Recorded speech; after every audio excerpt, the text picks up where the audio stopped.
Então, a primeira vítima é o Congresso Nacional, fechamento do Congresso, e depois do Supremo para dar sustentação jurídica, um golpe. Então, sim, politicamente, esse é um fato gravíssimo, né, que todos lamentam. Os diálogos, que a gente não pode dizer que não existiram, né, são graves.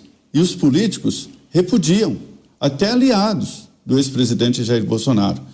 E outra coisa que eu ouvi, depois disso tudo, e não houve o golpe, e não houve a tentativa de golpe, faltou alguém chegar para aquelas pessoas que estavam em frente ao quartel-general e dizer: senhores, senhoras, vão para casa, não vai ter nada.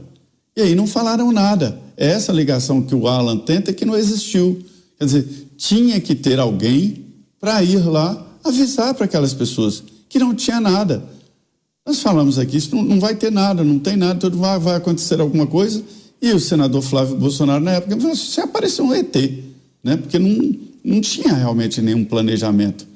Agora, só uma observação, Kobayashi, você sabe disso, que é verdade que você planejar ou sugerir um crime não é crime, mas em alguns casos, sim, a simples intenção e o planejamento é o caso, por exemplo, de corrupção.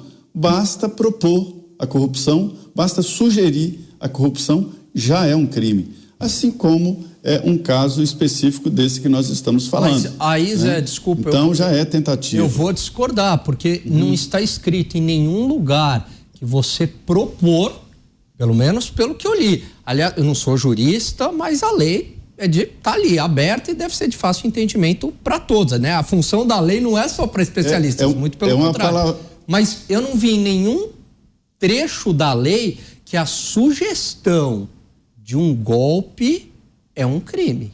Se tiver, por favor, me fale. É uma palavrinha chamada tentativa. Mas, então, aí que tá, eu não vi nenhum trecho da lei falando a sugestão, mas não houve uma tentativa, houve uma cogitação, estão no plano das ideias. Mas eles foram, de fato, para as ruas com tanque, com recurso, para depor, grampearam autoridades públicas? Por enquanto, pelo que a gente sabe, até agora não. Quer concluir, Zé? Sim. Zé Maria. A verdade é o seguinte, eu não vou ficar aqui como um Ministério Público, né? Essa é uma interpretação que será dada pelo Supremo Tribunal Federal, se houve tentativa ou não. A tentativa, nesse caso, é crime, sim, a organização. E, por outro lado,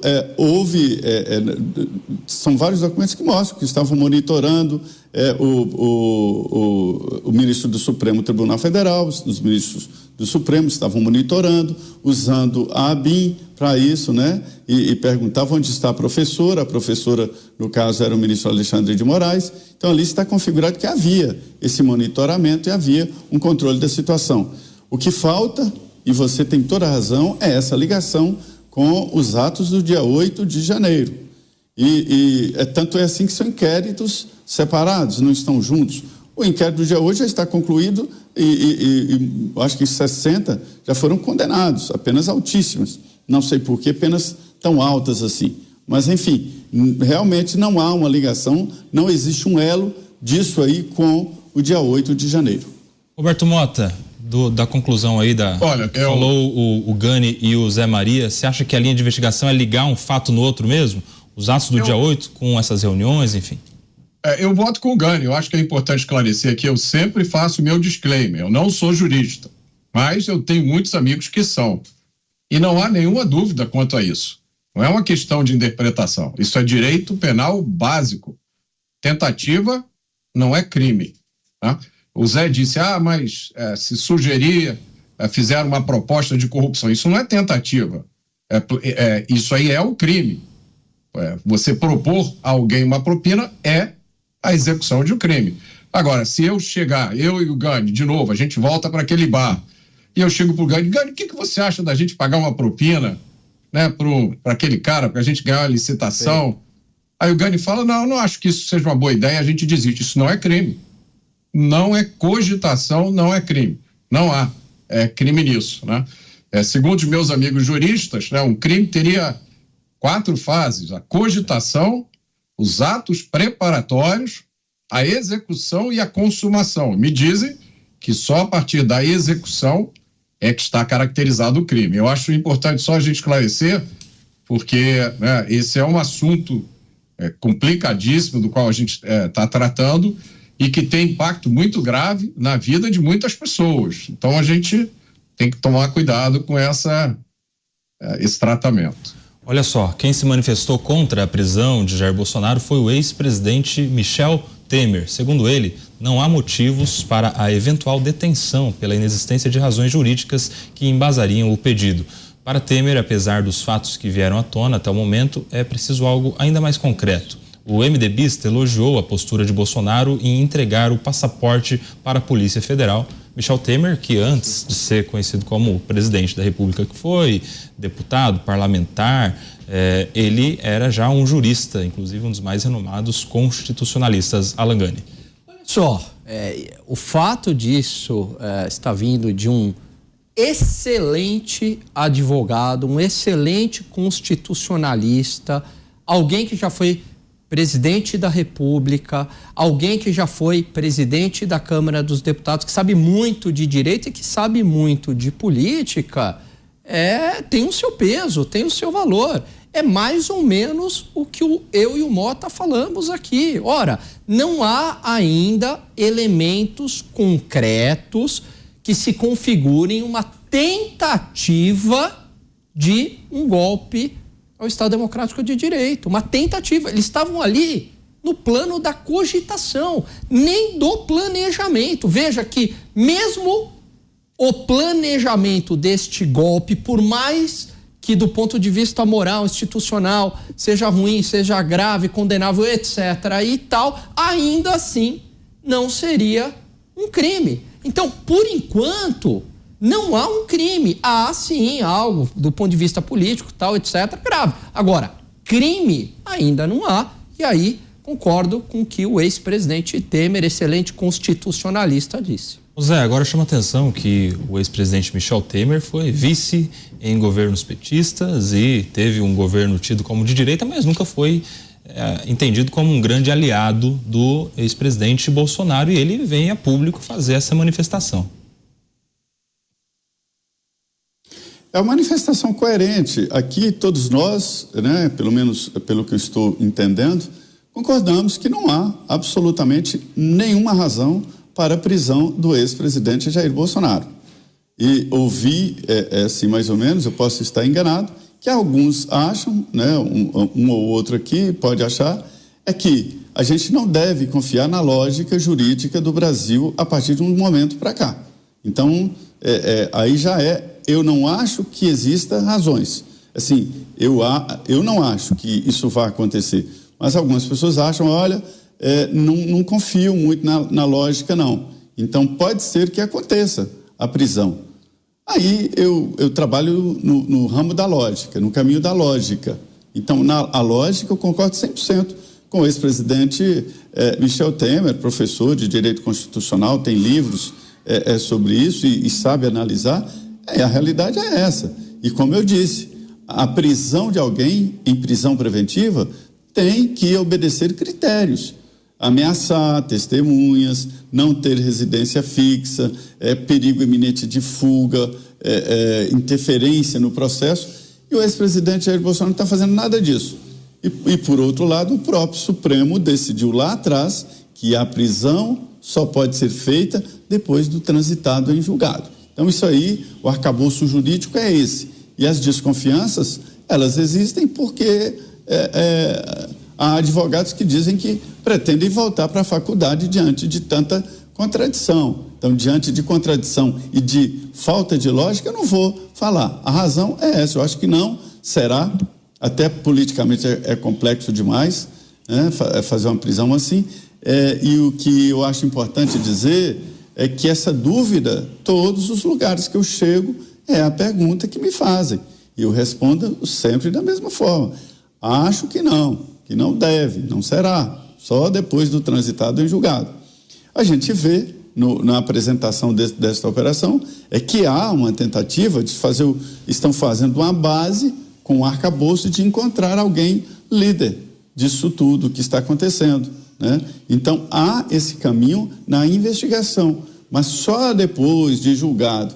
E uma frase que eu aprendi aqui, Kobayashi, é a história assim: só peru é que morre de véspera, né? Eu assisti aqui, durante a Operação Lava Jato, senadores passando mando político, passando tudo em nome do filho, porque tinha certeza de que seria preso na Lava Jato. Estava com vários inquéritos, 12 inquéritos, 14 inquéritos, e que seria preso e condenado. E não foi condenado em nenhum, arquivado, e acabou Lava Jato.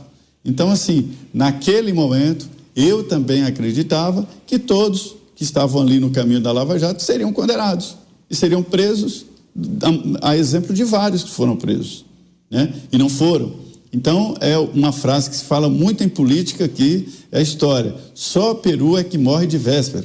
E é o que está acontecendo. A família está deixando as investigações prosseguirem, há complicações, porque o presidente Jair Bolsonaro não pode conversar com aliados, não pode conversar com nenhum dos investigados, inclusive com o presidente do partido, né? Então, há uma situação complexa. Talvez até ele não possa ir no escritório do PL, o partido dele, onde ele tem quase um andar inteiro à sua disposição. Então, é muito complexa a situação. Agora, eu acho, como o ex-presidente Michel Temer, que não há razão para prender o ex-presidente Jair Bolsonaro. Para falar a verdade, acho que não há razão para prender ninguém. Por que prender? Se todos estão aí já faz muito tempo, não tem ninguém ameaçando ninguém. Pois é, só para lembrar, a gente teve 4 ordens de mandado de prisão nesta operação. Os outros mandados todos, cerca de 30, foram de busca e apreensão.